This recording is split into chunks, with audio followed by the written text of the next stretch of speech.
Day 32 में हमने पढ़ा कि लिटिगेशन एंड क्लेम्स के लिए ऑडिटर को क्या करना है।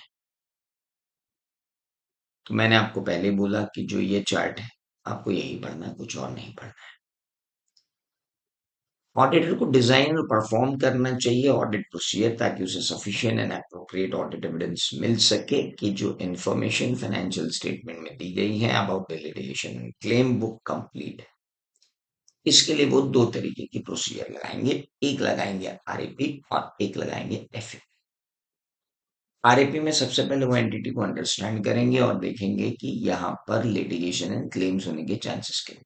उसके बाद वो मैनेजमेंट से बात करेगा ऑडिटर और कहेगा दैट क्या आपके यहाँ ऐसा कोई इंटरनल कंट्रोल है जो ये रिकॉग्नाइज कर सकता हो कि कौन कौन से लिटिगेशन एंड क्लेम कंपनी के अगेंस्ट में लगे हैं, एंटिटी के अगेंस्ट में लगे हैं या नहीं। इसके बाद आती है फर्दर ऑडिट प्रोसीजर, जिसमें आता है टेस्ट ऑफ कंट्रोल और टेस्ट ऑफ डिटेल। तो फिर टेस्ट ऑफ कंट्रोल में हम मिनट बुक्स रीड करेंगे, बोर्ड ऑफ डायरेक्टर्स के रेजोल्यूशन रीड करेंगे, जनरल मीटिंग के मिनट बुक्स रीड करेंगे और ये देखेंगे कि क्या ऐसा कोई मैटर था जो इन मीटिंग्स में डिस्कस हुआ जो लिटिगेशन एंड क्लेम से अलग था।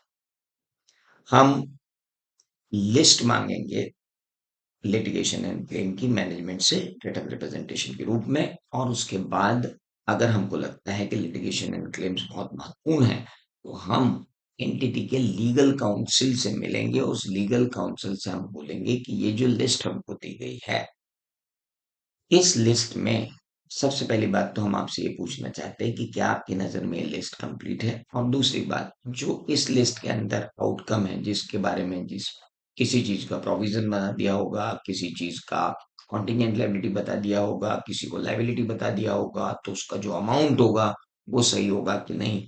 तो हम पूछना चाहेंगे कि क्या ये लिटिगेशन एंड क्लेम एग्जिस्ट करता है, इस लिटिगेशन एंड क्लेम के जीतने या हारने के चांसेस कितने हैं, उसके हिसाब से जो अमाउंट एस्टिमेट किया गया है वो सही किया गया है या नहीं किया गया है। चौथा, उसका प्रेजेंटेशन और डिस्क्लोजर से क्या आप संतुष्ट हैं। ये बात हम किससे करेंगे? एक्सपर्ट्स।